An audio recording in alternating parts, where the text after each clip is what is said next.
Thank you, everyone. Welcome, welcome. So to go back over the conversation we were having just a little bit before we start class started. So the idea of the world line in quantum physics.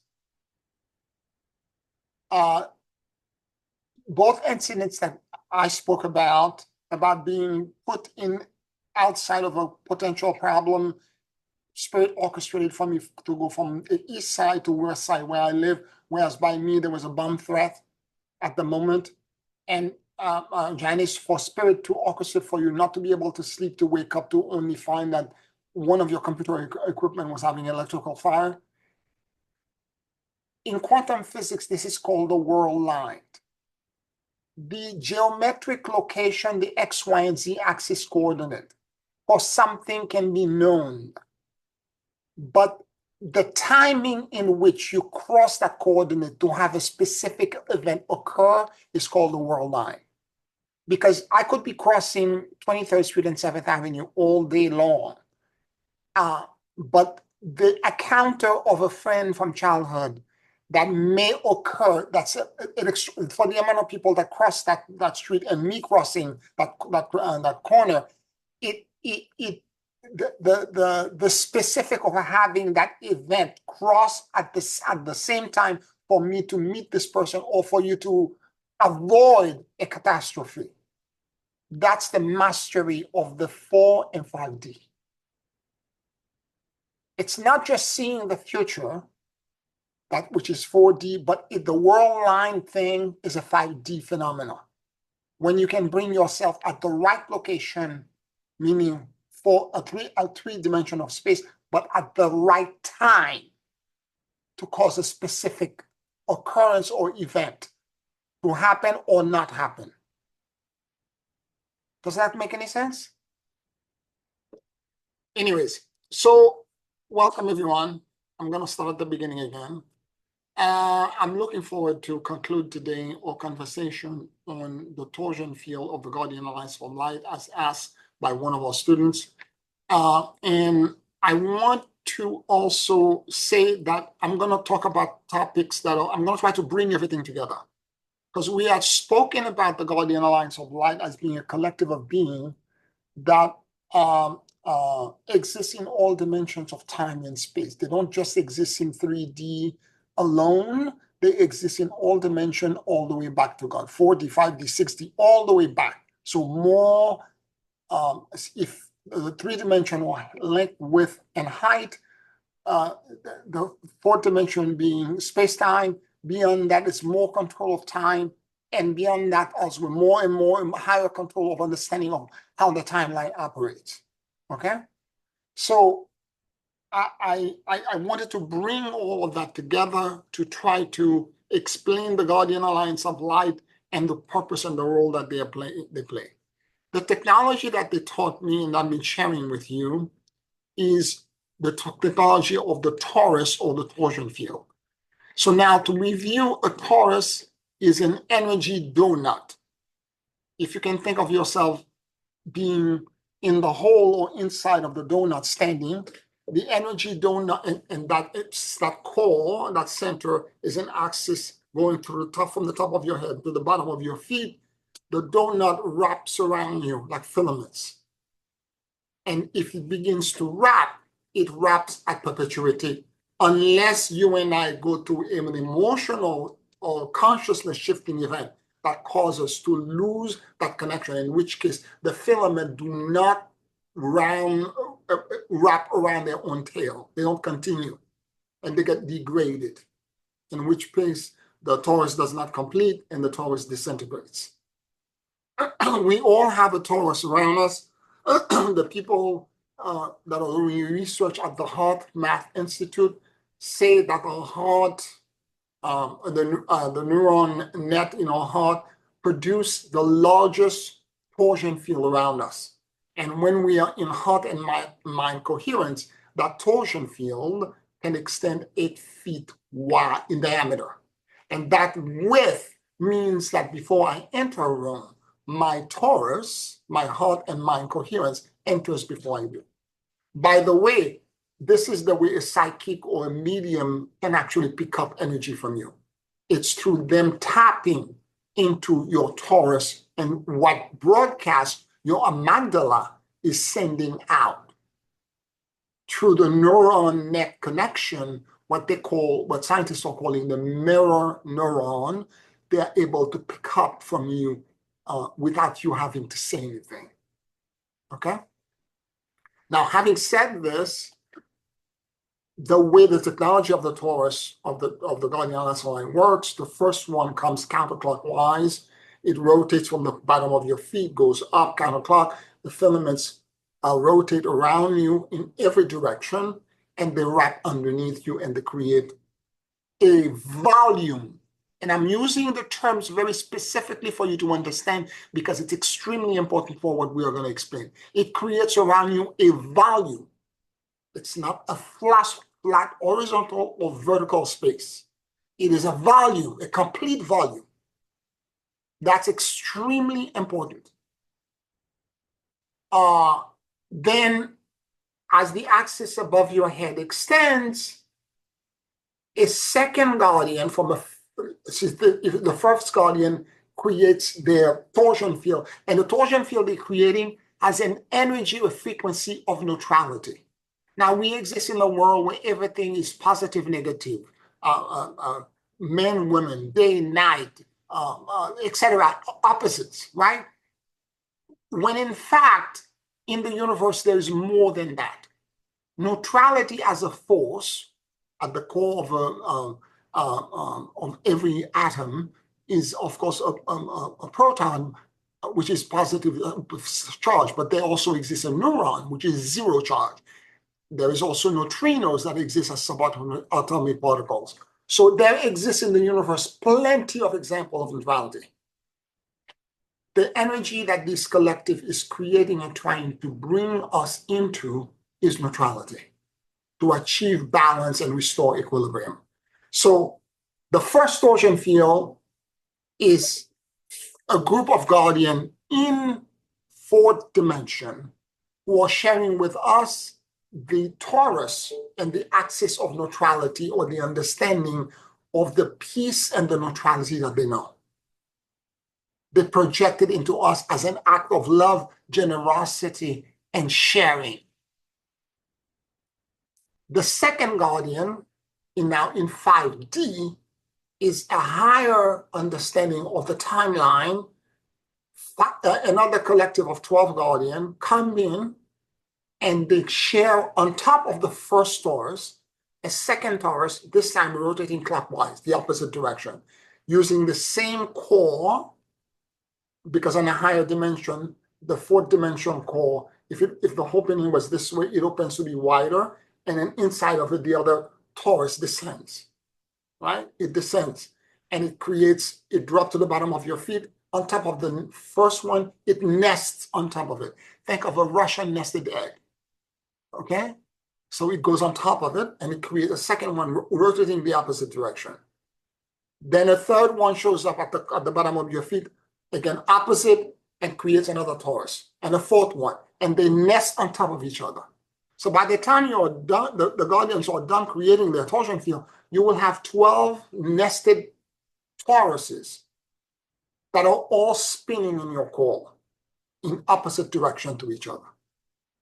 And when that is done, you have direct access to the throne room of God. That's the general technology of the torus. Now, we're going to do the torsion field at the end of the meditation. I will actually take you, do it with you, and guide you into that awareness. But before that, I want to talk about some very important things.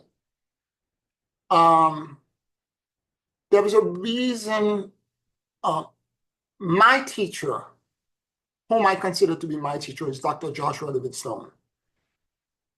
Before Dr. Stone rebranded himself as the I Am University, he originally was created the Melchizedek Synthesis Light Ashram Academy.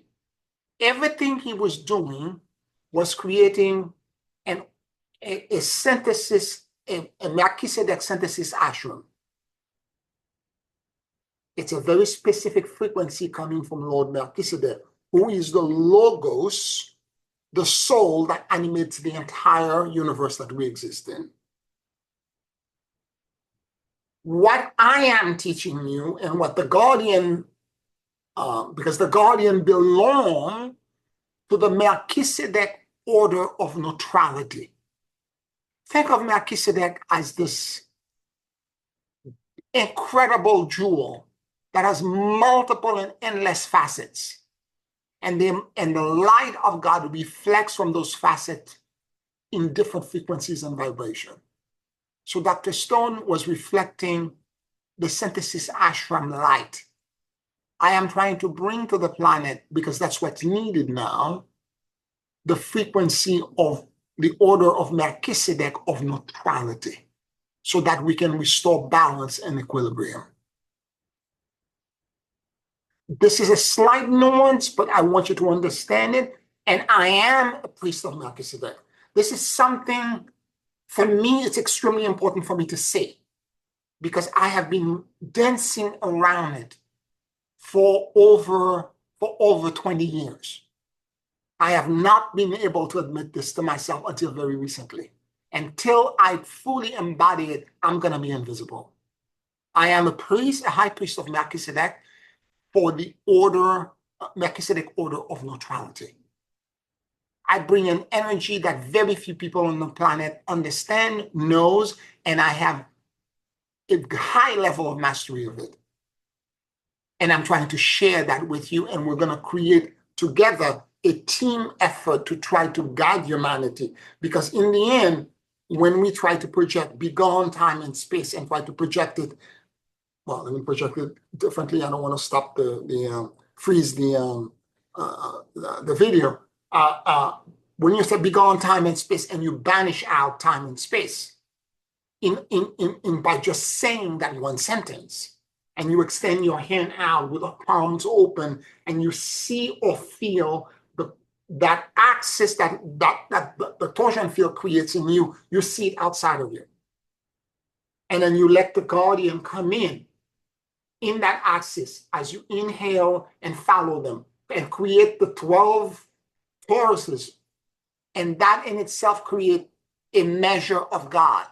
It's the magician circle that exists in all grimoire in order for the magician to create an exception from what exists in the world around them, so that they can invoke a power and energy and ability that would not otherwise be accessible.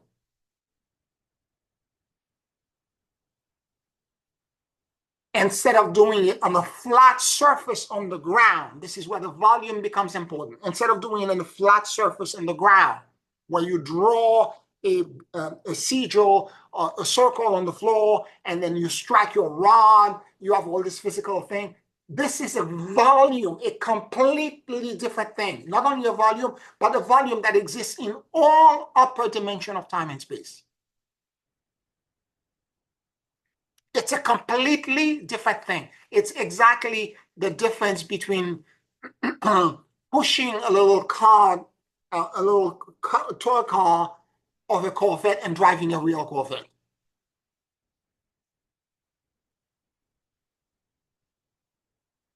You don't need the circle on the ground. You don't need the rod. It's all for show. The moment you have familiarized yourself and you have anchored that energy of the torsion field inside of you by doing the torsion field multiple times throughout the day and learning neutrality because when they project that force into you, each one of them in their dimension, you will begin to be entrained into understanding how you're not neutral in 3D and what you should be doing to become neutral. And over time, that energy is going to be so grounded in you that the volume is going to walk with you. As you walk down the street, the volume will protect you. As you walk, it will keep you in neutrality. And giving everything else that's chaotic that's happening in the world, we as the collective that's going to create the 144,000, the gate, the doorway through which the rest of humanity can perceive that frequency of the Melchizedek axis of neutrality, we are going to need to be protected against all the chaos and the craziness that's happening around the planet. We need to find safe passage for ourselves, and we need to project beyond time and space, project it outside for the rest of the world, and we will do it collectively for the rest of the world to find safe passage.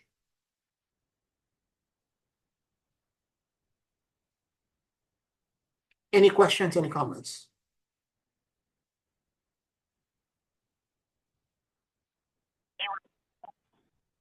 Oh, Pierre, this is just a comment, not a question.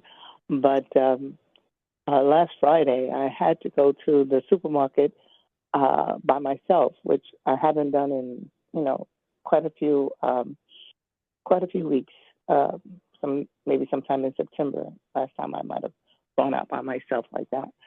But I went to the supermarket. I did what I had to do, and I came out, and I'm pushing my basket toward my car, and I see a woman that I had not seen in maybe about 20 years.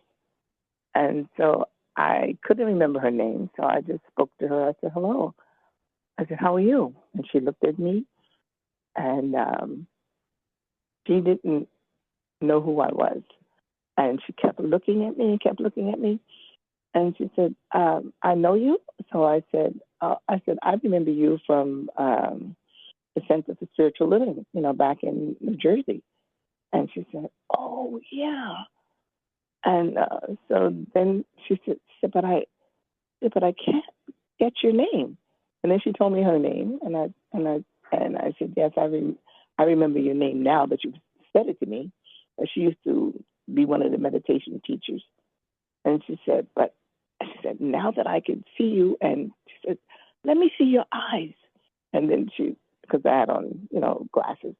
And so she said, oh, yeah. She said, I know who you are. She said, but I still don't remember your name. So I told her my name. And so she said, I was looking at you as you were walking toward me. She said, because I could feel this incredible peace coming from you. And she said, and I wanted to be closer, to you than you spoke to me. And I just told her, yes, I did, because I remembered her. So I'm just saying this to say that, as you said, it's when you're doing ordinary things that extraordinary things are happening, in you and around you, that, we don't see it with our own physical eyes, but other people are perceiving and picking this up. But she said, I wanted to be close to you. That I said, I want to come and visit you. And I said, okay. And we talked for a little while, but, that's, that had nothing to do with this. But this was just an example of what you just said, because my whole focus has been, I need to focus more intently within, with whatever is going around me in the news or in the world or whatever. I just must focus more and increase my inward attention. And so when I went out, because I was feeling a little rocky and holding on to the cart, but it wasn't my physical feeling that she was picking up. It was that inner strength that was holding me up and keeping me in place. So I just want to say these things are real. And when real, yes, spirit is so real. And no matter what anybody else thinks, whether they doubt it or whatever, it doesn't matter. You have to stand in the truth that has been revealed in and through and as you. And just your daily walking, spirit is right there. Thank you.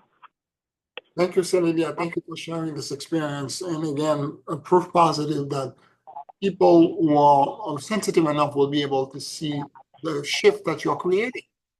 And they will come run to you. They will ask you questions. They will want to sit next to you. They start smiling at you. You don't even know them. They try to acknowledge you. And all these things are happening because you're creating a personal access. And I have to say to all of you, that the most important work you can do right now is fortify that axis, fortify that core. Because that's the only way we can weather the storm and create a world lines with not only the three coordinate of the 3D, X and Y and Z axis are going to be at the physical location at the right time. But because what I'm trying to say is that there are no such thing as safe places because of all the change that are happening in the world right now. There are only safe people, and you can only make yourself safe when you hold that energy of neutrality. That's the only way you can make yourself safe. And I'm encouraging you to I'm doing the Torsion Field multiple times throughout the day. And I used to do this in the early days, and I've lost the habit of doing this, particularly when around COVID started, and I paid the price for it. I disconnected in a very deep way, and I had to do a lot of effort to get myself back on track. That holding that energy becomes the key to everything, because it will give you clarity, it will give you rest, it will restore your equilibrium, and more importantly, it's very hard to explain, because once you've done it multiple times throughout the day, you feel like almost like you have a flashlight above your head. You can feel the axis. And when I'm walking around, I can sometimes feel in the edge to which the torsion field exists. And when somebody crosses it, I can feel it. And particularly if the person is in crisis, I can feel it. You become very sensitive and yet at the same time very protected. And I want to make the difference between the idea of the volume and the idea of not being in the volume. The practice, the actual teaching of the Melchizedek, everything that I've been teaching you, by the way, in low key, Lord Melchizedek has been teaching me for over 20 years the teaching of the Melchizedek Order of Neutrality from the beginning, low key, without saying anything. Okay, as we as a group body change and evolve, he came, and I think it was 2014 or 2015, and said during a channeling I was doing, that he was going to initiate us at some point in the future in the Melchizedek Order. Then several years later, Celine, I'm gonna mute you, okay? There's noise in the background. Okay. As we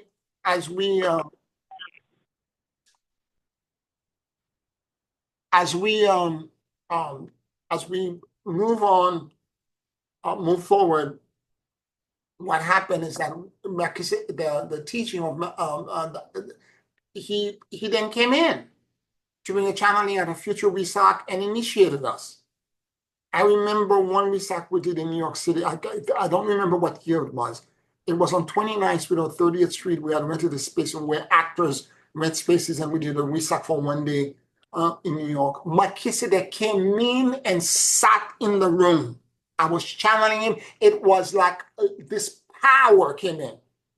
And I remember when I was walking back on 7th Avenue, going back to my apartment, people behind me were saying, Pierre, you were not touching the ground. You were not touching the ground. The way you were walking, it wasn't you walking, because the energy was still there. That column of light and verticality was still with me. Okay? People were seeing it.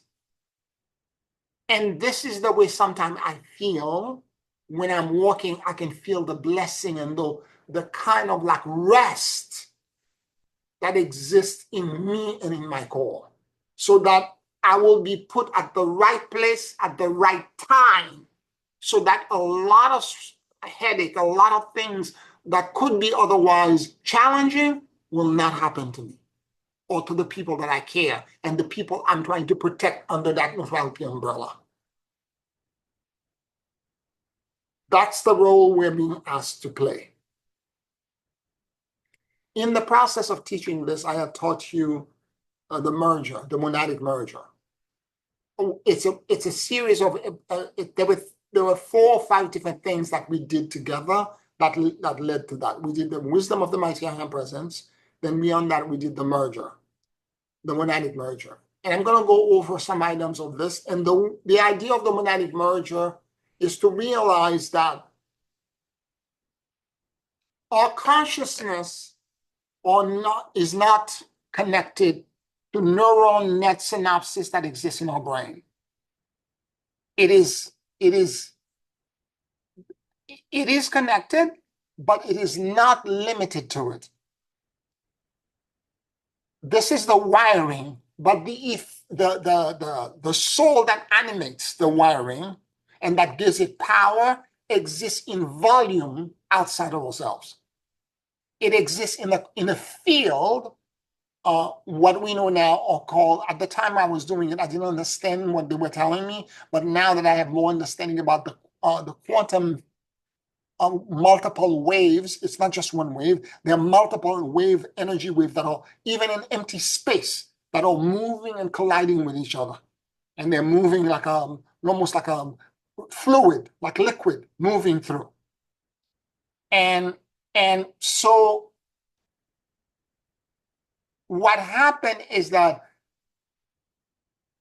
in those exercises, we placed ourselves in the middle of a mandala. The first one, the monadic merger. And we've, at every hand of the clock, if you can imagine that 12 o'clock is in front of you where you're sitting, at 6 o'clock is behind you, and to your right, you have 3 o'clock and 9 o'clock, and the other hands are in between. You have 12 hands. And at this point, the monadic merger is the idea of us being in 5D as a complete monad. The word monad means one. As we descend from 5D into 4D, we split into 12. The first fragmentation is called the oversouls. Then each of the 12 broke from 4D into 3D into another 12. And you and me are one member of a collective of 144. So there is another 143 aspect of me, that some of which may be incarnated on Earth or maybe on another planet in other dimensions that exist, but that are not really, that are belonging to one body, one group body, that is called the monad. So the exercise of the monadic merger is to remember that connection by sitting in the mandala. Although initially I describe it as a clock, it's not a clock. It's an actual mandala. And you imagine it as it's the clock around you, and at 12 o'clock, you create a connection. Through specific language and meditation, you create a connection. You create a connection, then you move from 12 o'clock to 1 o'clock to 2 o'clock to 3 o'clock, and you wrap it around until you end at 11 o'clock. And as you do this, what happens is that at each end of the clock, as you move it, you will feel part of your brain is going to be fired, because you're projecting your consciousness in space around you and seeking the wisdom, the virtue, and the power of the fragment of yourself that exists in that physical location. Okay?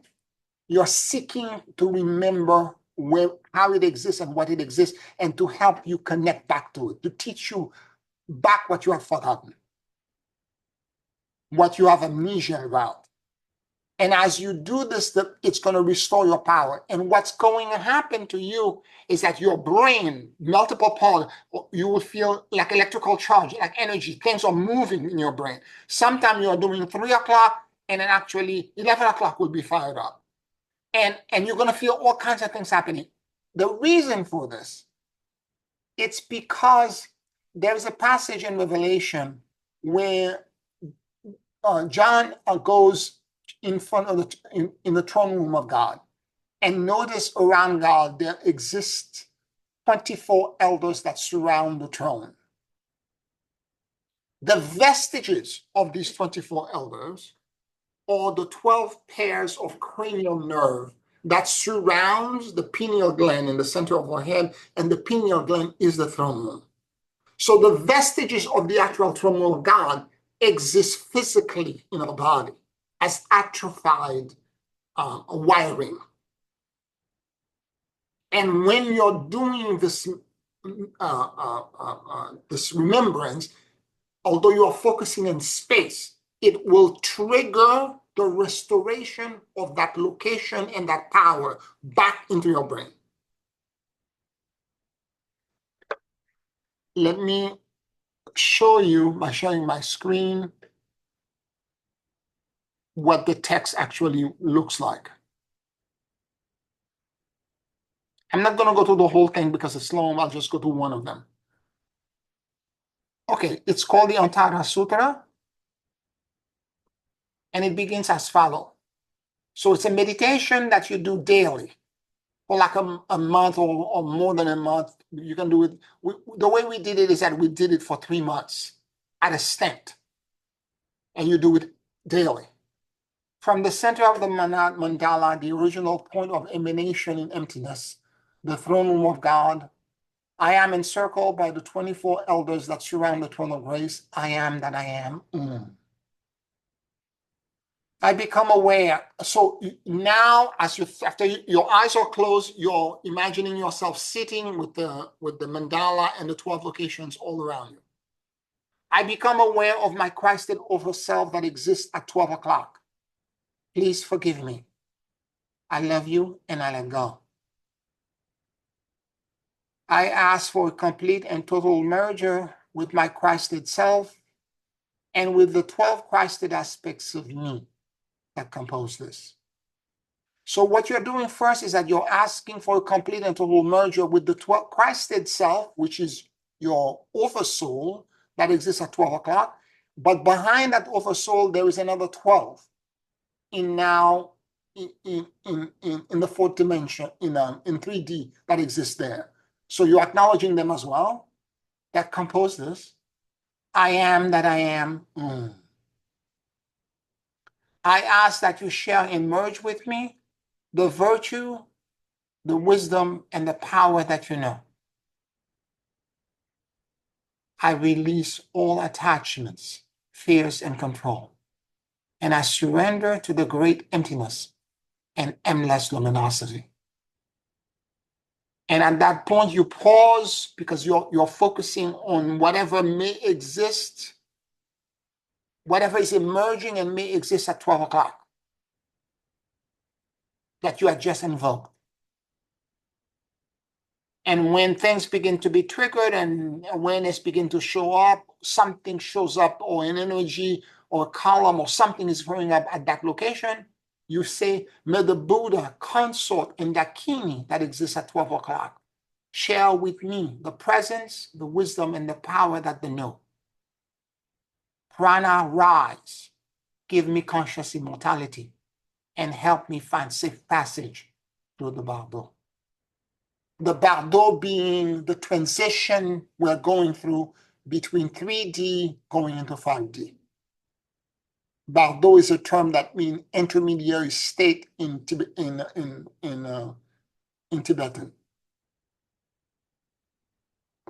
And then you wait, and then now your eye shifts, and you try to find where 1 o'clock is around you. The 1 o'clock hand. And then you say, I become aware of the Christed over self body that exists at 1 o'clock. And you repeat the same thing for each hand of the clock as you begin to focus. Now, what happened is that for example, when you get to 3 o'clock, 4 o'clock, 5 o'clock, 6 o'clock, I had a student I was trying to teach this. She imagined in her head that she was moving her chair like she was sitting in a swivel, and she was rotating her chair at 6 o'clock. No, you sit facing 12 o'clock. You don't shift your awareness. You know how sometimes you have somebody standing behind you and they make no noise, but you can still feel a presence? That's how you sense the hands of the clock that are behind you. Okay? That's how you sense them. And it will create a completely different awareness, which is not about visual connection, but a feeling or a clear sentient awareness of the presence that may exist at those locations. Any questions, any comments about this?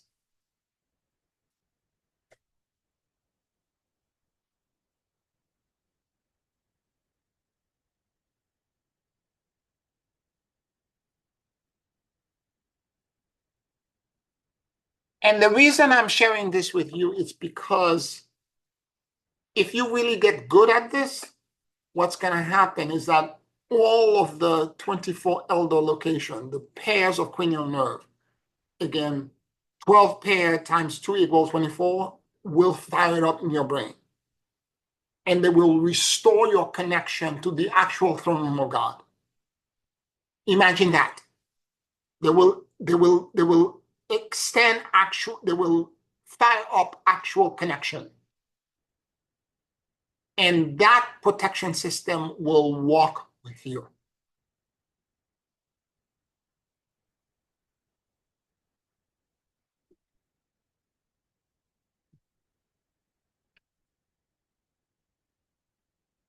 Now, in addition to that, later on, as we continue to grow, after I taught that, there was a second part to this, which was the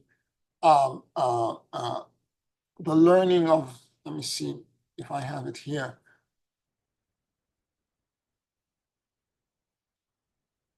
Hold on. It's the first is the monadic merger. The second is the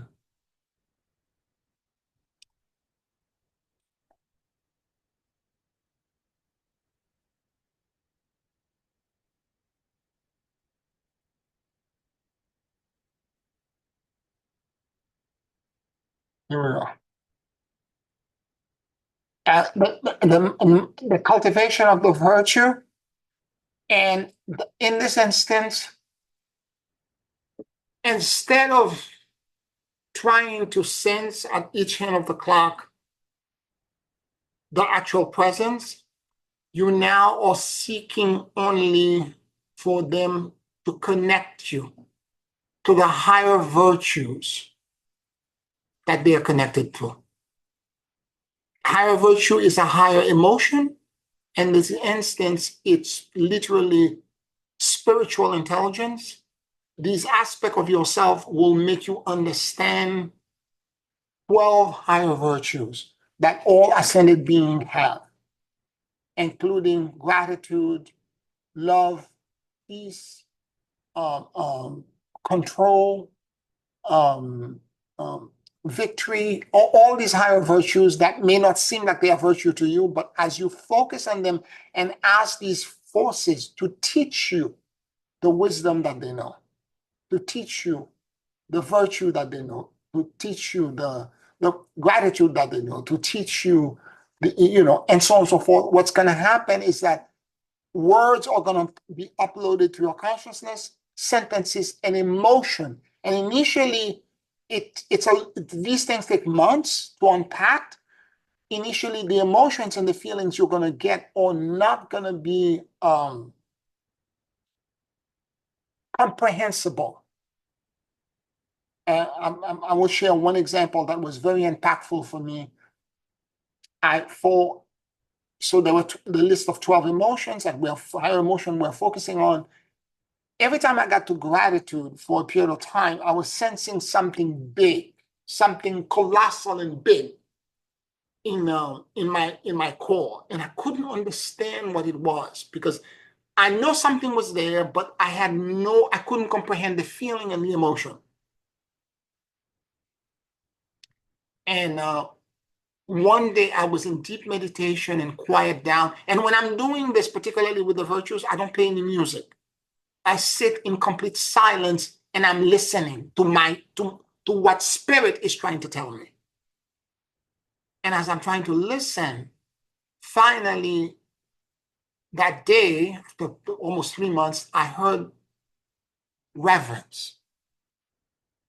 And I remember being a little bit puzzled, like my head tilted. I'm like, did I hear this right? Reverence? How does gratitude connect to reverence? I thought to myself, and the thought flashed to my mind.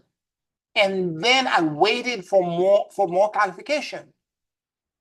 And then I heard this sentence very clearly, but not in a loud trumpety voice, but like a soft whisper with complete knowing and the feeling of the emotion.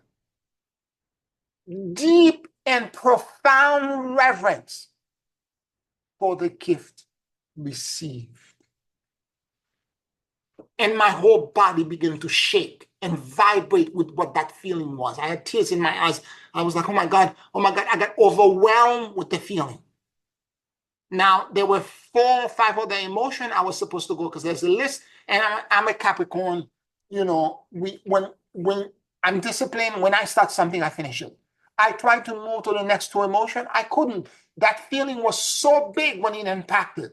I couldn't continue with the practice. And for the next 2 to 3 days, I couldn't. Every time I went into the cultivation of the virtue practice, I went back into the gratitude, because it was still unpacking for me. And the reason, I'm going to explain, the reason why I couldn't feel what it was is that I had no point of reference or no remembrance. Because if you look in Webster's dictionary and you look for gratitude, it's not deep and profound reverence for the gift received, but it was the explanation on a higher frequency for me.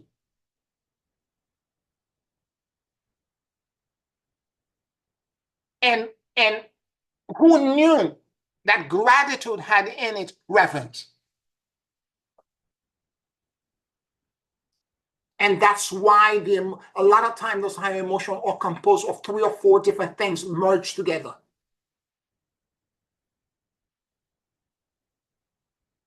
Those adjectives, deep and profound reverence, made a complete gigantic difference for me.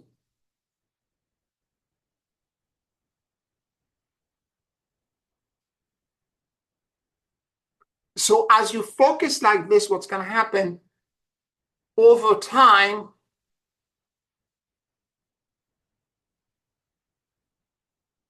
the directions are going to be impactful. In the Antara Sutra, I'm going to go back to it for a moment. If you noticed in there, it talks about, may the Buddha consort and Dakini that exists at 12 o'clock share with me the presence, wisdom, and power that they know. It's because at every hand of the mandala, there is a pair of entity or Buddhas that are waiting for us, because the mandala represents the entire throne room of God. It represents everything that exists. And every direction, there is an enlightened being and its consort, the Dakinis, or like angels, that exist, that are waiting for us to lead us into the enlightenment, the wisdom, the power that they know.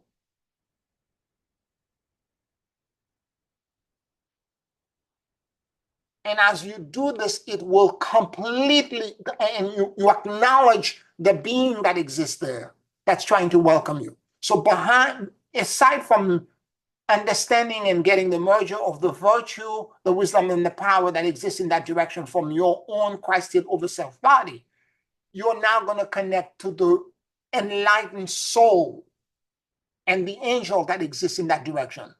In Buddhism, a Dakini is like it's a female energy, but it's an angelic energy.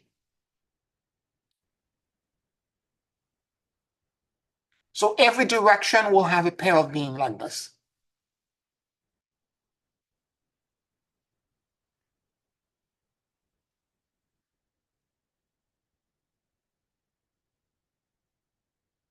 Are you getting this? I need your feedback. I need to know if we're together, because I'm going to go deeper. Before I go even deeper, I need to understand if you're getting this. Yes, thank you. Okay, great. All right. So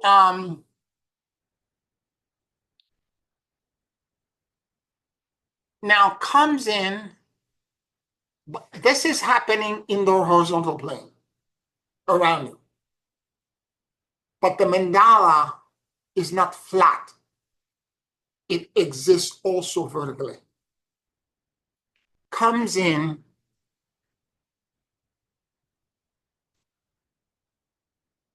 the Grand Cross marriage. It's a further development of technologies that now will include the 7 chakras. So now we're going vertical instead of horizontal. And then we're acknowledging all of the 7 chakras as we rise up. And then once we finish rising up, we then acknowledge all of the horizontal plane, various point where our Christ over self body exists, and bring them together so that we can create a complete volume of our awareness. It's a question of trying to remember the pieces of ourselves that are floating about in this field, in these, what I call the blessed field, which scientists are calling the fluidic quantum field wave functions. There are multiple, they're like something like 17 or 18 fields with all kinds of stuff like neutrinos and quarks and up quarks, down quarks that exist, that are actually beneficial, that are at the fundamental principle that creates everything that exists in the universe.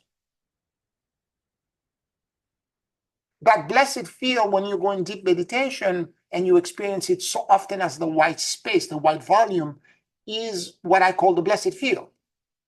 And when I sit in the blessed field, I can't explain exactly what I'm feeling so much initially, but the sense that there are multiple benevolent forces that feels very fluidic to me, that floating about me.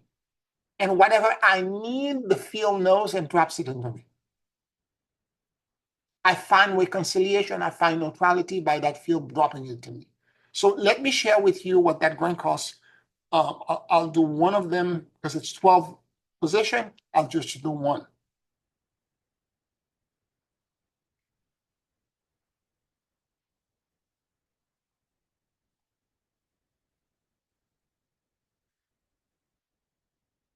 So it starts first by the acknowledgement. At the gateway of the path of return, I stand humbly seeking permission to enter. I stand in spiritual rectitude and verticality, aligned to the celestial axis around which the universe rotates. I'm going to stop here. So when we were doing the torsion field, I was just explaining in the early part of the beginning of the class, one of the things we need to understand, in the Melchizedek Order of Neutrality, the torsion field is the foundation stone of everything. It's the basic foundation principle. And it connects us vertically back to God through multiple volumes that are dimensionally created by the Guardian Alliance of Light in our behalf, because they're extending what they know in that dimension on top of us. That vertical, that spiritual rectitude and verticality create a very specific axis, because we have fragments of ourselves. Like there's a fragment of Pierre that exists in 4D. For example, in the physical body, I have 7 chakra. But once you pass the 7 chakra on the top of my head, there exists a chakra 8 to 15 that exists in 4D. In that part of myself, that more etheric babushka or a nested egg that's on top of me, that exists from chakra 8 to chakra 15.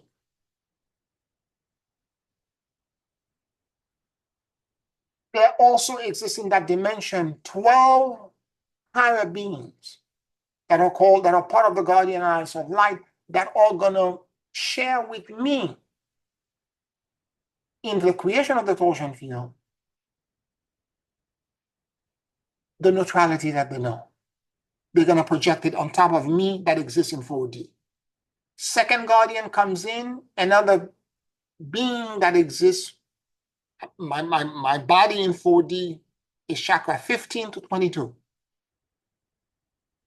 Around that body, 12 guardians are going to come in that have achieved neutrality, are going to project on top of me the myself that exists in that 5D, the neutrality that they know. And so on and so forth, all the way back to God. And they're going to create a very specific axis, a vertical axis that will give me access, almost like boring and opening all the way back to God. A clear and neutral opening all the way back to God. That access is often referred to as the Antakarana or the Rainbow Bridge.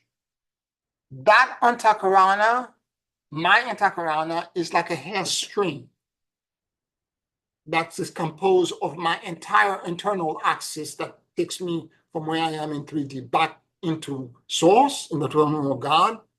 And every sentient life form that exists in the universe all merged together in one braid, if you will, that is called the celestial axis. And that celestial axis is the rod of power. It's the actual axis or Antakarana of Lord Melchizedek. So we're acknowledging in that first sentence all of that. At the gateway of the path of return, I stand humbly seeking permission to enter. I stand in spiritual rectitude and verticality aligned to the celestial axis around which the universe rotates. Prana rise, give me conscious immortality. Prana rise, give me conscious immortality. Prana rise, give me conscious immortality. I become aware of my crown chakra,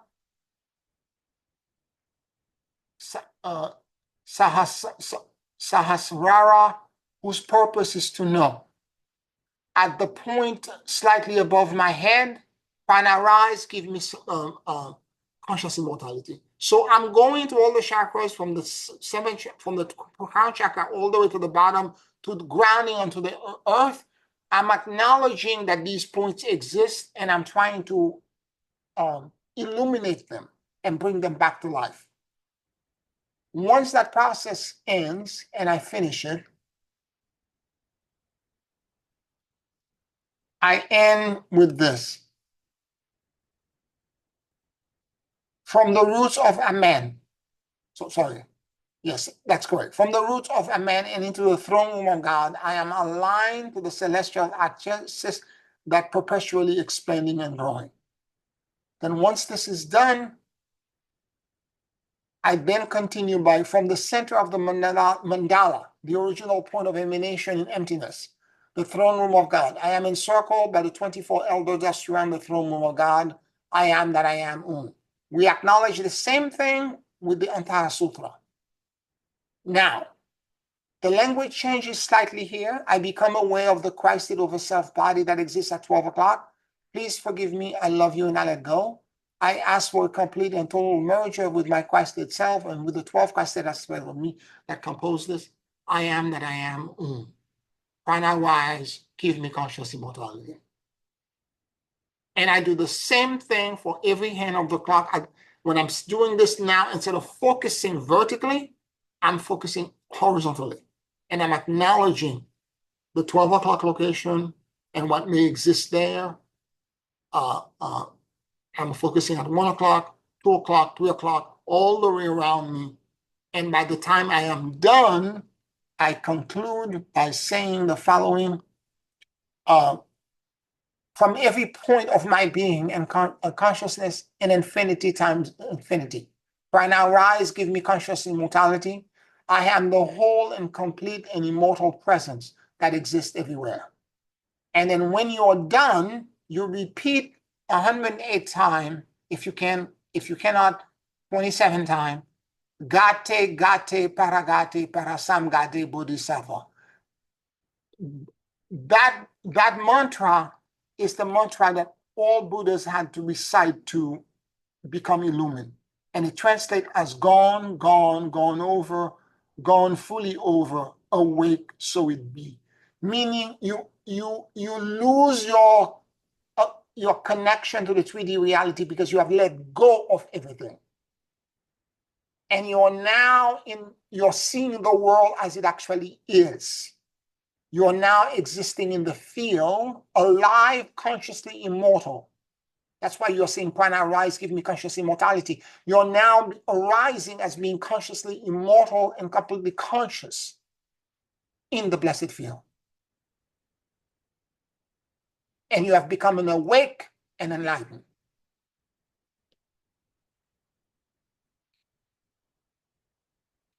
Any questions, any comments? Well, there's a lot there, Pierre. The gate paragate phrase sounds a little bit like begone time and space, doesn't Correct. it? Correct. Correct. Also, let me get my thoughts together. The celestial axis that we align with, perhaps you would say, in the torsion field, and then we have the chakras that also are aligning us to the celestial axis. Does each chakra have its own torsion field, like the heart has its own torsion field? Everything creates a torsion field. Uh-huh. Plant, flowers, insects, stars, the earth, the sun, everything exists in a magnetic, there's a torsion, there's a torus around it. It's the holographic universe. It exists everywhere. So I'm looking for that celestial axis in the monadic merger. And I'm not sure how, it must be there somewhere, right? It does exist because at every location, the forces and the beings that you're connected to that are coming to you exist in their own, they exist in their own axes because they are part of you. They're connected to a filament. They're connected. Nothing is disconnected to their own internal axis. So you sitting in the center of this monad are the celestial axis then? Correct. Because they are merging back with you. Yes, yes. Okay, I see. I got it. Yes. Thank you. They're merging back with you. Right, okay. Any other questions? Any other comments?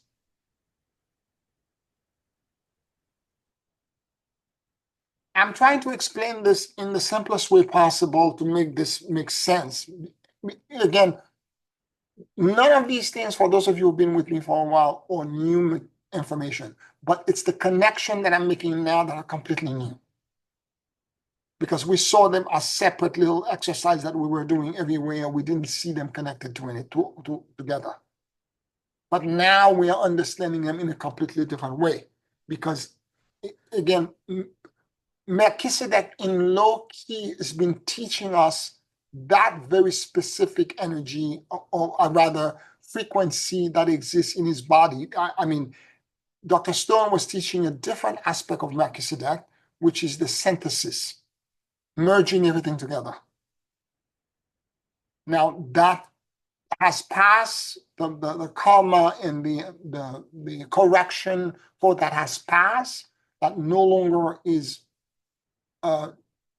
it's not that it's not valid for today, it's no longer as prevalent. What needs to be more prevalent for a world where division and separation are being created is neutrality. And I have not acknowledged the fact that I am a priest of Melchizedek. And Lord Melchizedek has been grooming me and preparing me. But I have been resistant to claiming it because I didn't want the attention. I'm in a different place now. We're past the time of hiding.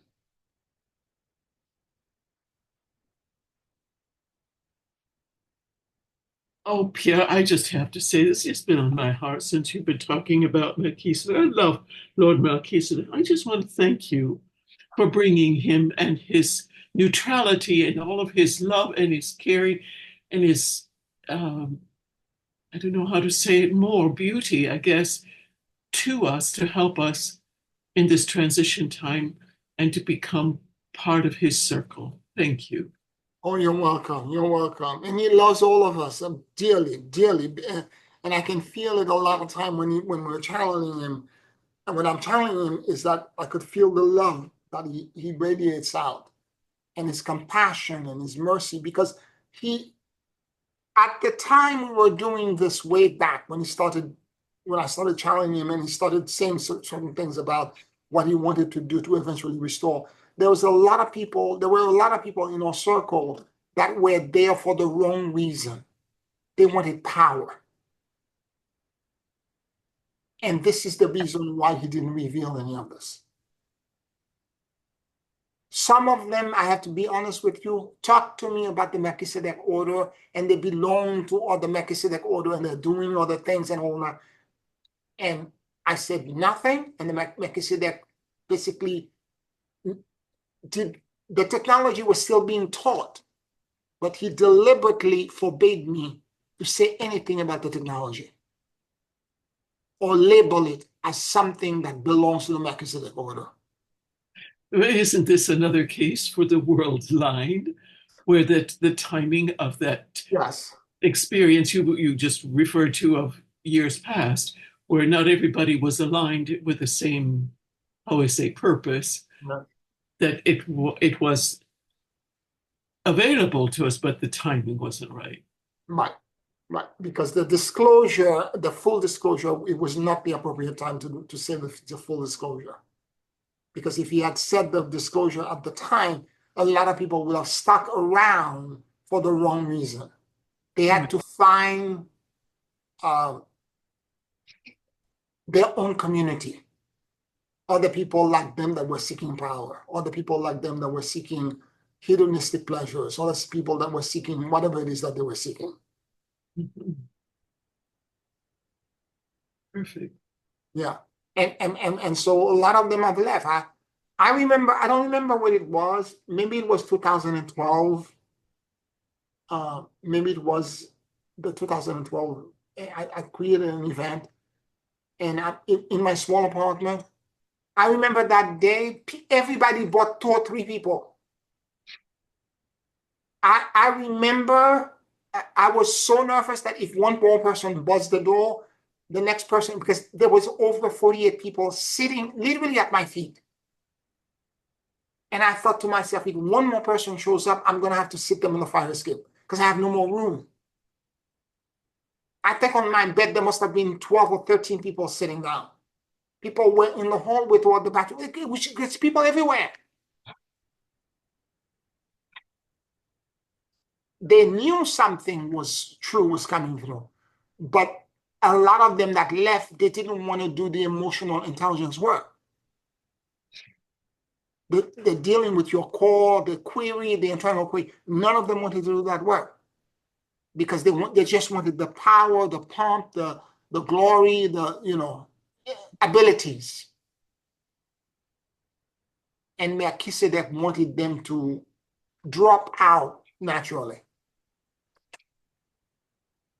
And now we can claim who we are and what we are. Because you're all being trained to become Melchizedek yourself. Priest and priestess of Melchizedek.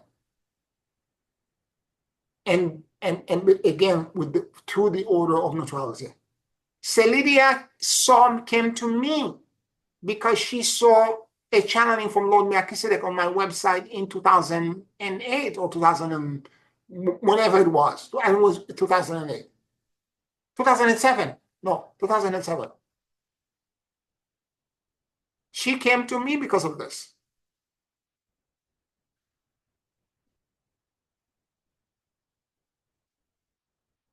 But Celidia stayed the course because she came for the right reason.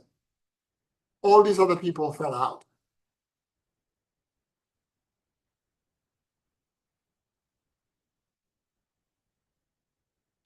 Now, the Melchizedek in the Bible that initiated Christ, we can talk about Melchizedek in some other class in more detail. I can do maybe next week. I'll do a class on Melchizedek alone, and I will describe that in more detail. That's what I'll do next week. Okay, we'll talk about Melchizedek in a lot more detail. But the Melchizedek is the actual Melchizedek is it's the emerald cluster of Melchizedek that all Melchizedek belongs to, and he is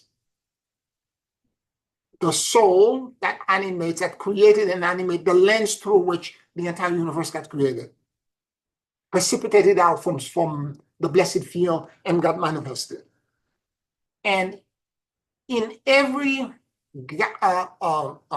galaxy that exists, there is a collective of 12 elders that compose a regency of galactic being that oversees the evolution of that galaxy.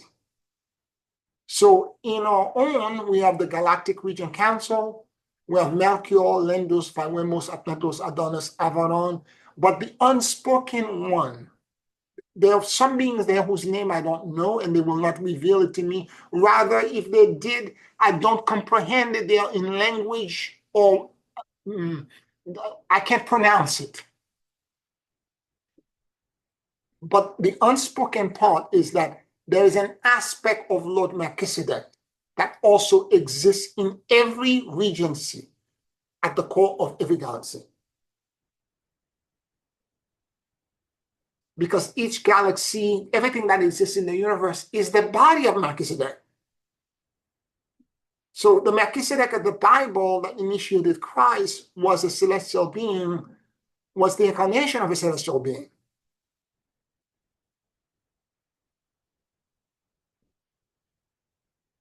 But that celestial being it's not just galactic, it's everything that the universe is about. So when you're doing the torsion field, you need to understand ultimately, once the torsion field is created, you are aligned to the actual celestial axis. If you remember years ago, many years ago, I had channeled live in one of the classes a meditation called the celestial axis. And I think it is on the website for download in the store. And that meditation is potent and powerful.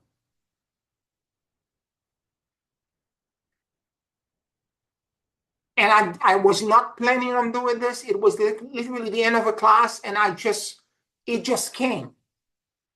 It included everything. And again, inspired by Lord Melchizedek at the time.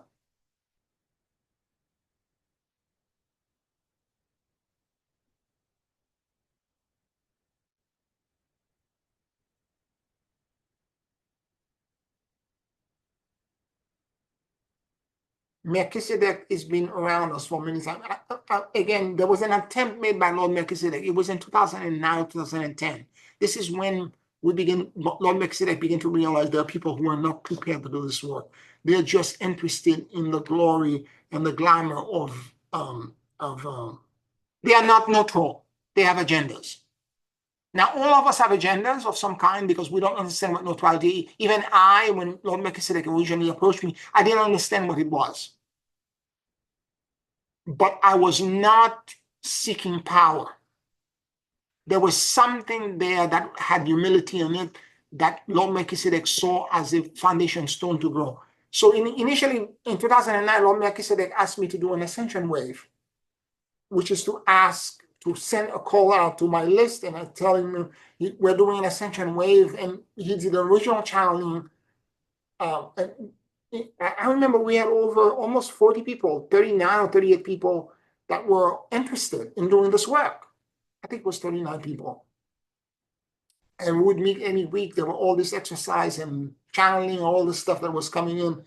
And then that kind of petered out after 2 years because for whatever reason, these people dropped because then they were not getting, there was too much internal work and transformation of their own emotional state that was required for them to progress forward. They wanted power.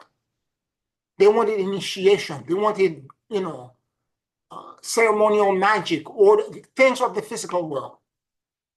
Now, in order for you to do the beyond time and space and actually manifest this actual measure of God and put an intention in there to safeguard the people that are in your spiritual care during the time of this transit, all of that work is necessary.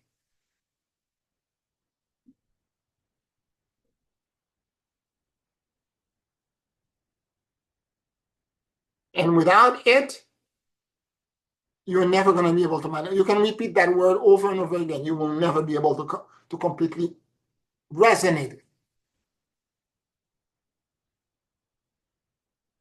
Now, as you do now, my recommendation is that pray to Lord Melchizedek during this week to come. As you do your torsion field and everything else, when you are done, ask Lord Melchizedek to give you guidance and become more neutral. And when you do the torsion field the next time, you will find that it will be a completely different experience for you.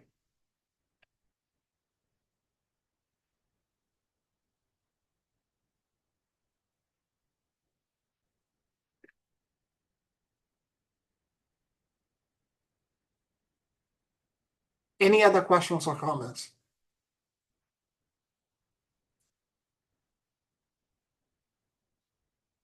Yeah, I just want to say amen to everything that you said, because I was there, and I was there when all of those people were in your class, and I think that was around about 2012 or 2013 or something in there. Because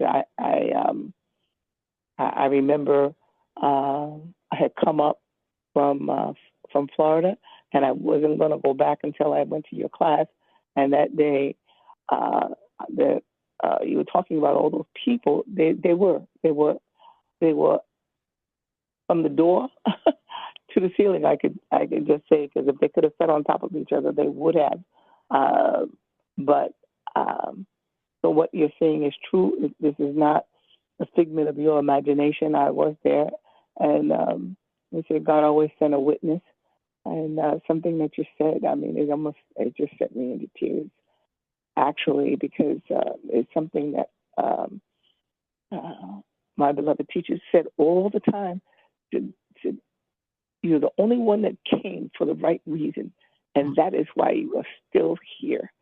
And so when I found you, I told you exactly what I had been looking for, because I had been a part of the Melchizedek Order, and I was from the beginning, because that was what was established for us, and I wanted to understand more. And I found you, and Spirit doesn't lie. It is us that misinterpret the things the Spirit gives us. And so when you came, and you came into my orbit, and I took you into the surroundings that I was in, it was because you had been sent. Mm-hmm. And you were sent, but you were not received.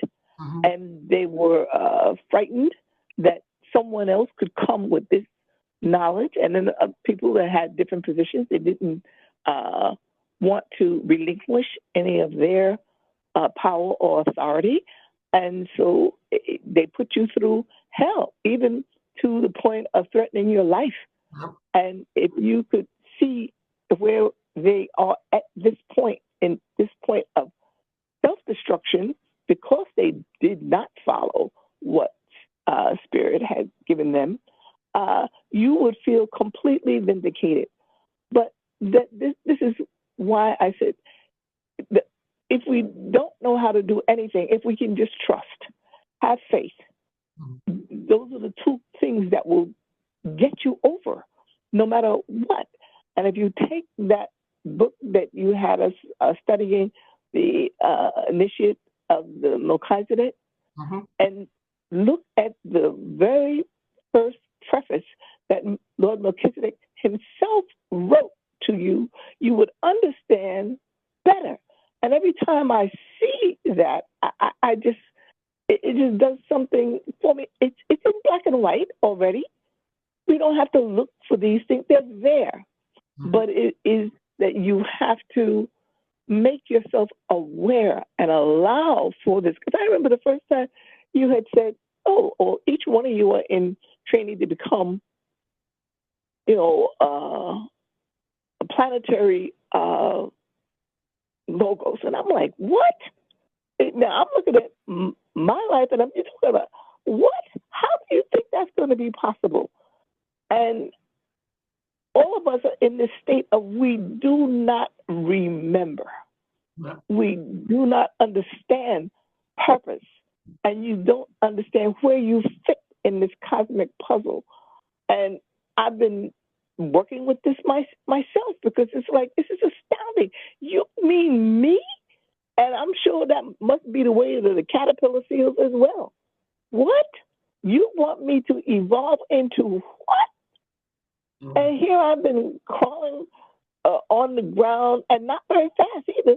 I mean, everything is subject to anything and everything. You cannot imagine being transformed into a beautiful butterfly. You can't even imagine that. And so here we are. And this is, I can't think of the name of the poem, but some poem talks about being a worm of a man or something. And like, here we are. This is so incredible.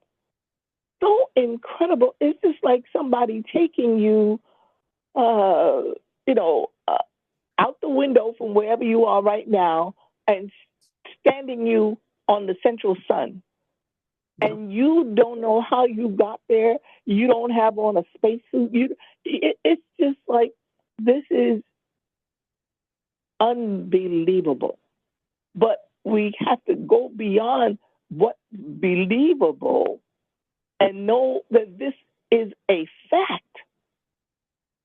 And I don't know what to say anymore, that I find myself in this place, not afraid of dying, but sometimes scared of living. And here we are, these incredible God beings walking the earth, unaware that all of this exists, all of this is in us, all of this is yet to come forth. It already is. I'm astounded. And all I can say is, when you are reminding us of these things, may I be open and receptive and not need to be convinced. Just know. Jump from believing to knowing that the words that are proceeding from your mouth are truth. And let me.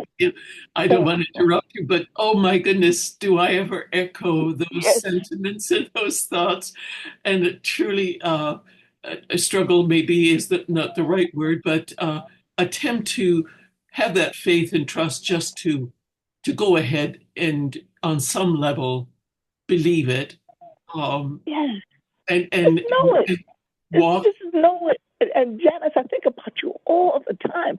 Every time I see something that has to do with music, the various operas, the waltzes, the different classical music that you have been surrounded by through your life, is woven in and out of your life.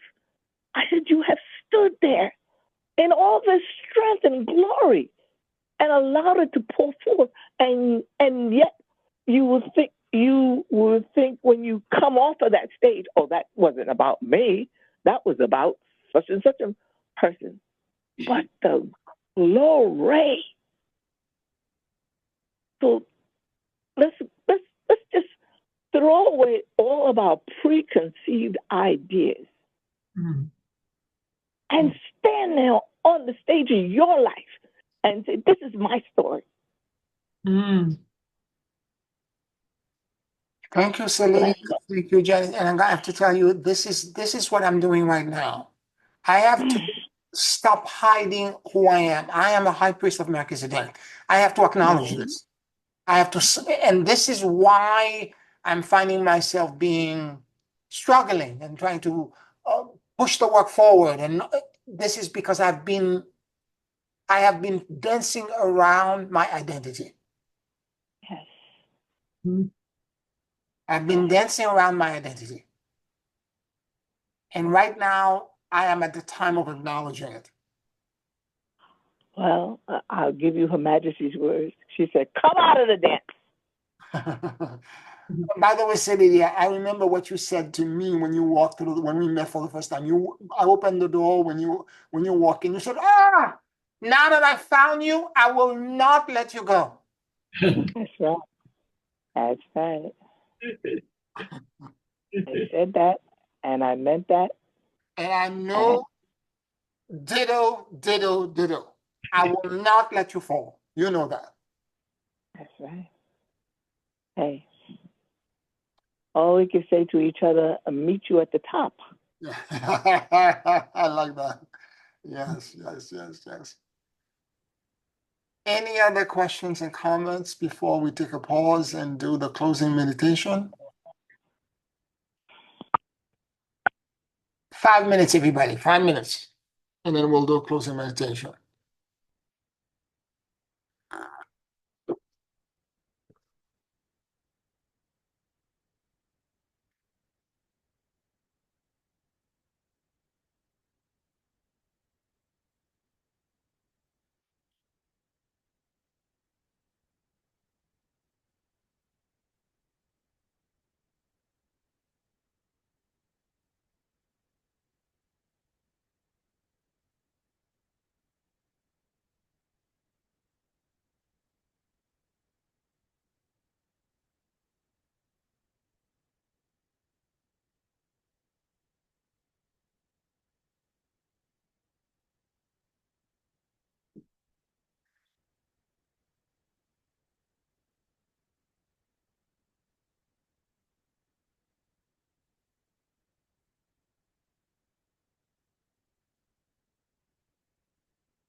I want to remind you, all of you, I just realized I should use that example.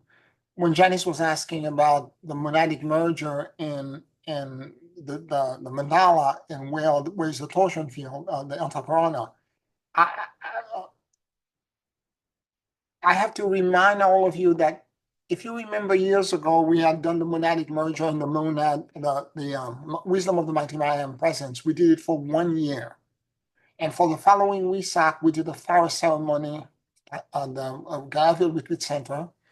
And when we were doing it, each one of us was actually allowing our Antakarana, our own Antakarana, to bend into the center of the fire, because we had done a circle around the fire, and move back on top of us and create a torus. And my torus was merging with the torus of the person next to them. You remember that? Yes, yes. And so on and so forth. And at one point we were struggling because we're moving to it. I could feel energetically everybody was struggling. I remember the moment I said this, it changed the game. I said, it's not just you doing it as yourself. Your entire monad is participating with you. Mm. And it shifted everything. That day is the night in which, when we went to dinner in Long Eddy, and we came back, the alien lights, the ETs followed us and came to the house. Mhm. Yeah. So when we gather together as a group and we're doing the same spiritual exercise, let's say in this instance it was the fire ceremony, or in this instance, or it could be give the sixth passage. My entire monad will work. All of them collectively running their axis to me.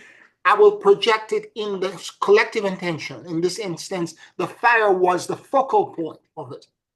It would go under the ground and create a torsion field. Then, as Janice is sitting next to me, Celidia and Bobby and Esther and Marjorie and Ursula and everyone else and Kathy, and as we were all of a sudden, it created a bigger core axis that went into the heaven and sent a clarion call.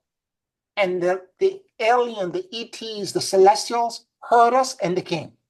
And they were there for over a year, almost every night. Mhm. All right, let us get started. And Bobby took a picture, remember? Yes. I think it was the Buddha that Yes, was. Lord Buddha showed up. Yes, that's correct. I still have the picture. Yeah. All right, let's do a closing meditation.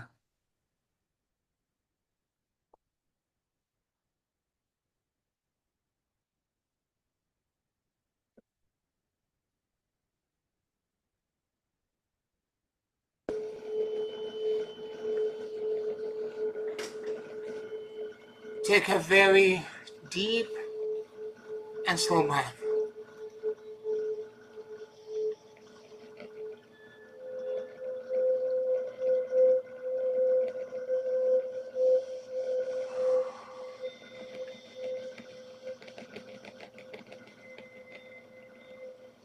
And as you inhale and exhale deeply and slowly,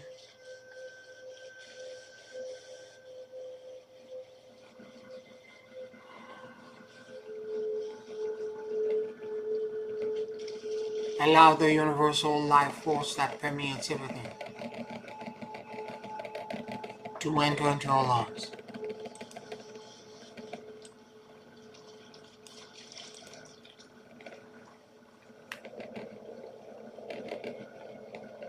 Keep breathing deeply and slowly.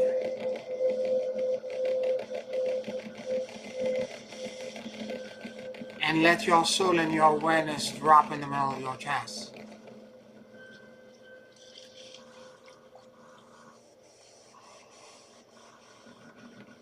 Please forgive me. I love you. And I let go.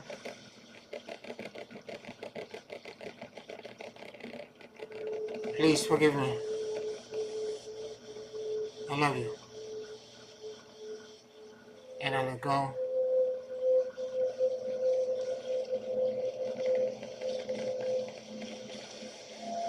And the guardian alliance of light approached us, offering to give us their shields of light and protection and a band of neutrality.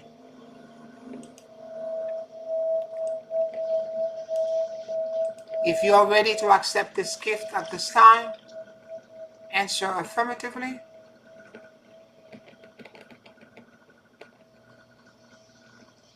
And let the energy of the first guardian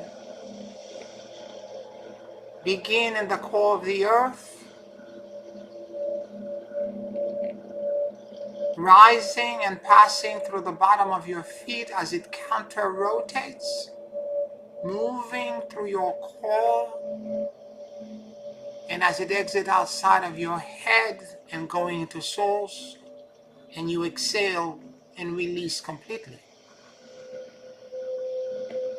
It bends around and creates all around you a torsion field of neutrality.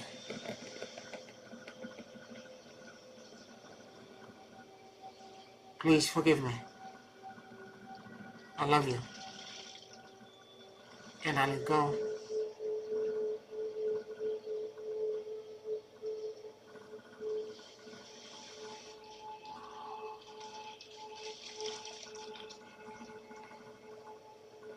The axis at the top of your head extends, and it attracts now the energy of the second guardian cascading down, rotating clockwise as the core of the donut widens, dropping through it, moving through the top of our head, moving into our body, dropping at the bottom of our feet, and going through the core of the earth, while creating all around us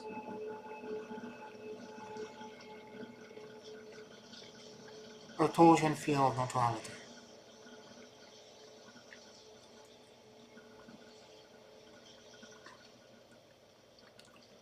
Please forgive me. I love you, and I let go.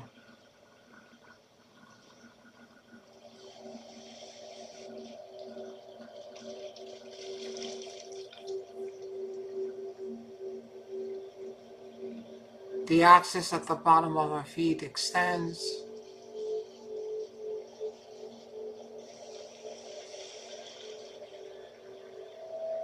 and it attracts now the energy of the third guardian, counter-rotating,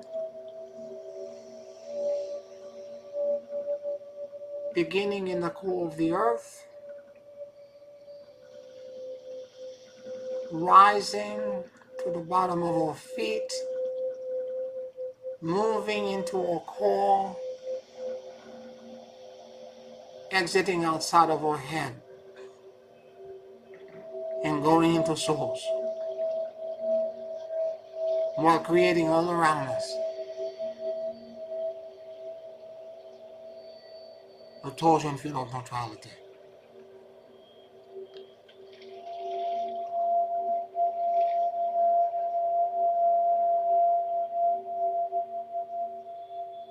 Please forgive me.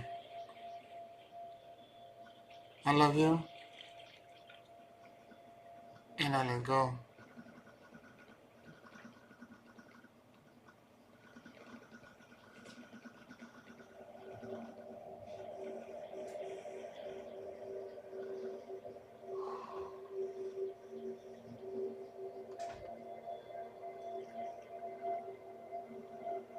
The axis at the top of our head extends, and it attracts now the energy of the fourth guardian, coming down from source while rotating clockwise,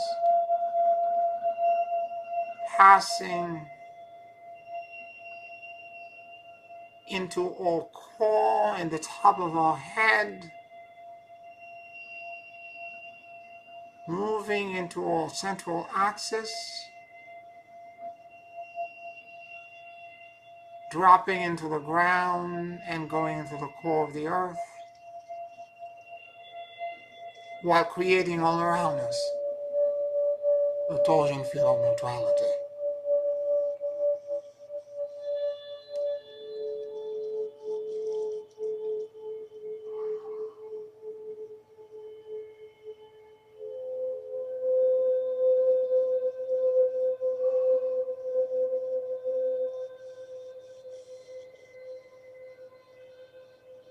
The axis at the bottom of our feet extends,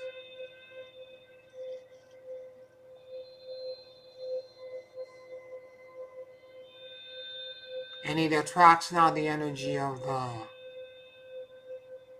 fifth guardian, coming in from the core of the earth,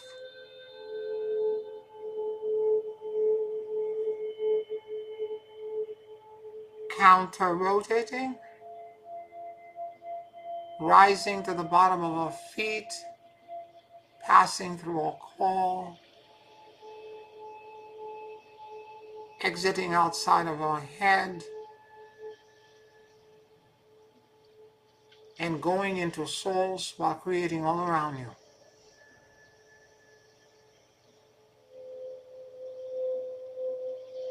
A Torsion Field of Neutrality.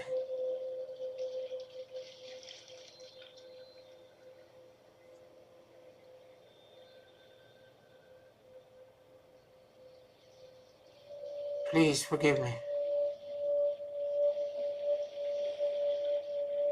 I love you. And I let go.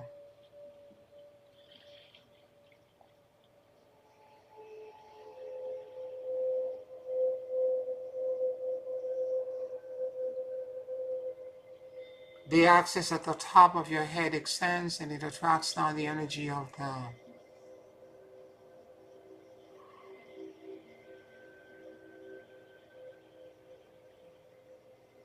sixth guardian, cascading down from souls,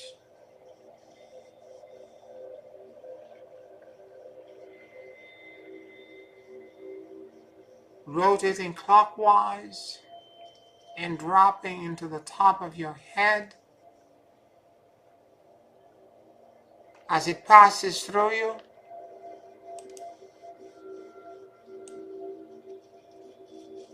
dropping at the bottom of your feet and going to the core of the earth while creating all around you a Torsion Field of Neutrality.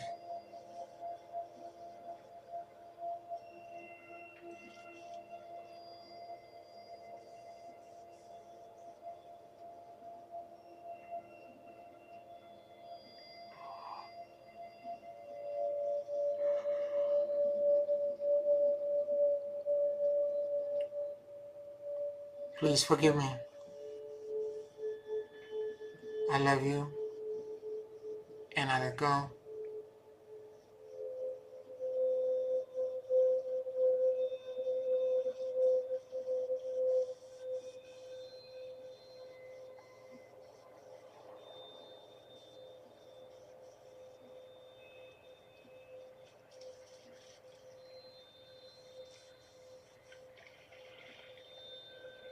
The axis at the bottom of your feet extends and it attracts now the energy of the seventh guardian, rising from the core of the earth, moving through the bottom of your feet, passing through a central axis, exiting outside of our head,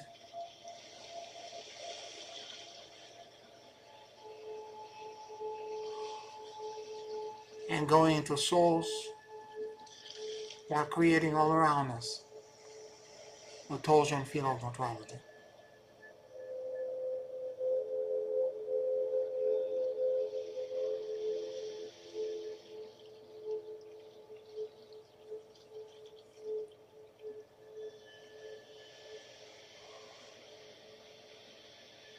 Please forgive me.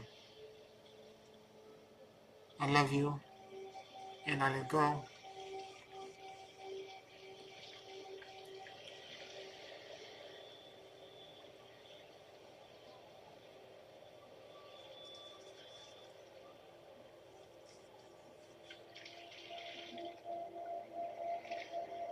The axis at the top of your head extends and it attracts down the energy of the eighth guardian, cascading down from souls, dropping into the top of your head while rotating clockwise, passing through your core and going into the core of the earth while creating all around us a Torsion Field of Neutrality.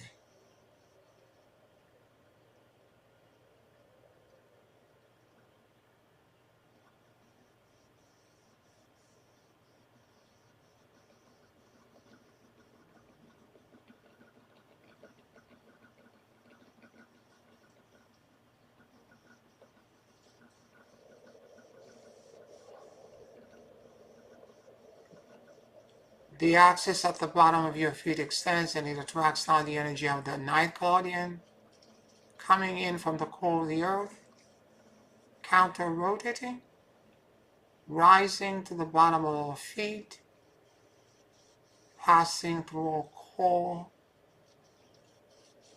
exiting outside of your head, and creating all around us as it goes into source, the torsion field of neutrality.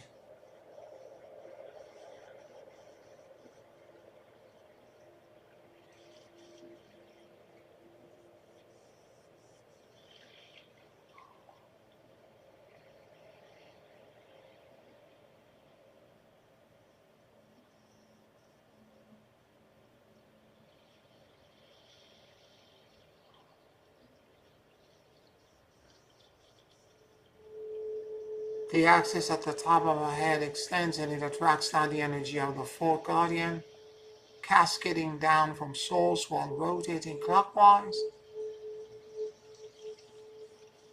dropping into the top of our head, passing through us,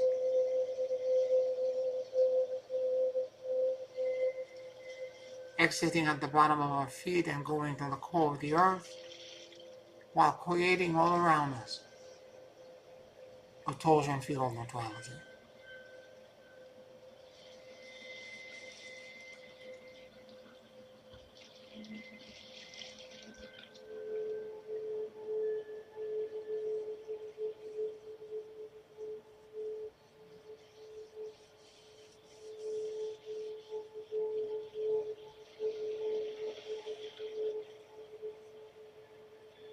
The axis at the bottom of your feet extends and it attracts now the energy of the 11th guardian, coming in from the core of the earth,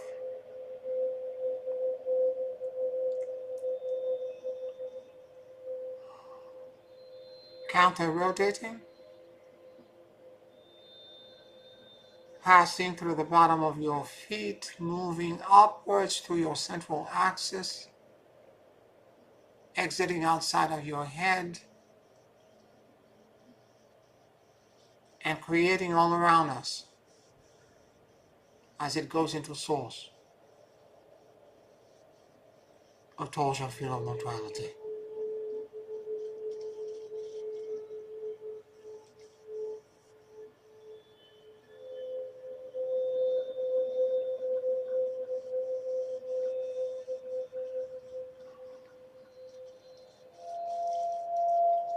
Please forgive me.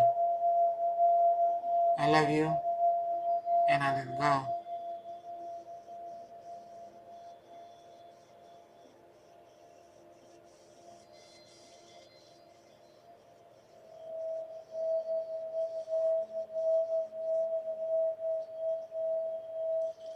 The axis at the top of our head extends and it attracts now the energy of the 12th and final guardian, cascading down from source while rotating clockwise, dropping into the top of our head, moving through us,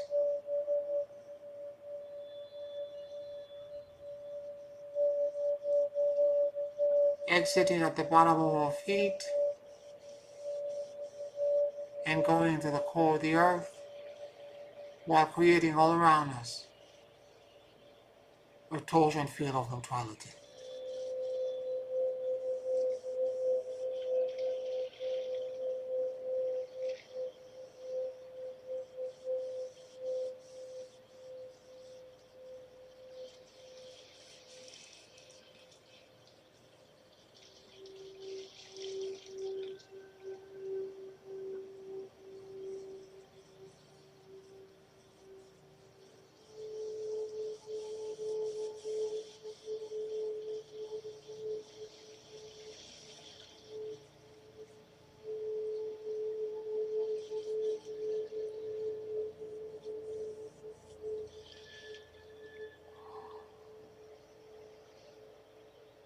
Observe the 12 counter-rotating axes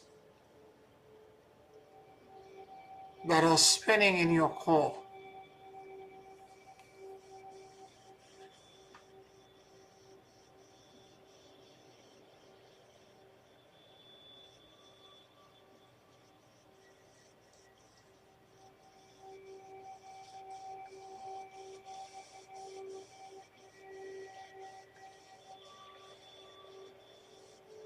In the remembrance of my verticality and rectitude,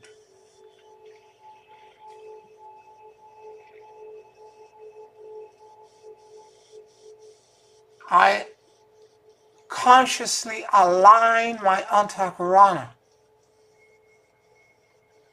to the celestial axis of Melchizedek.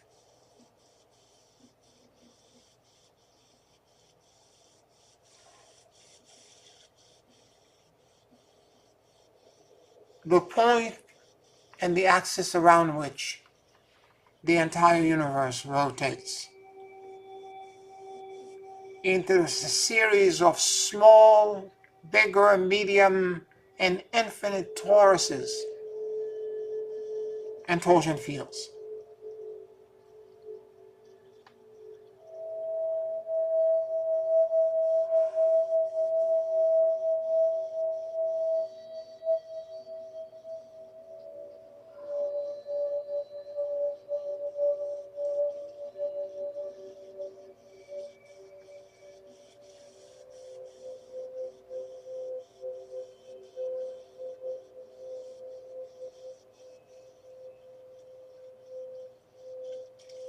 Prana, rise. Give me conscious immortality.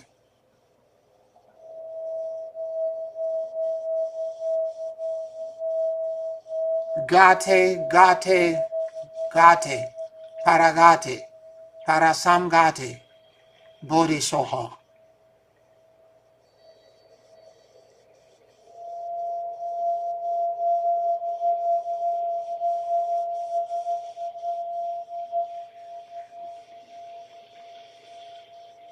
Take a very deep and slow breath.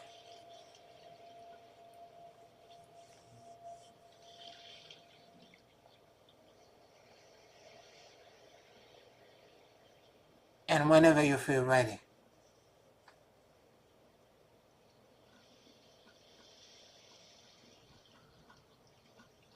you can open your eyes.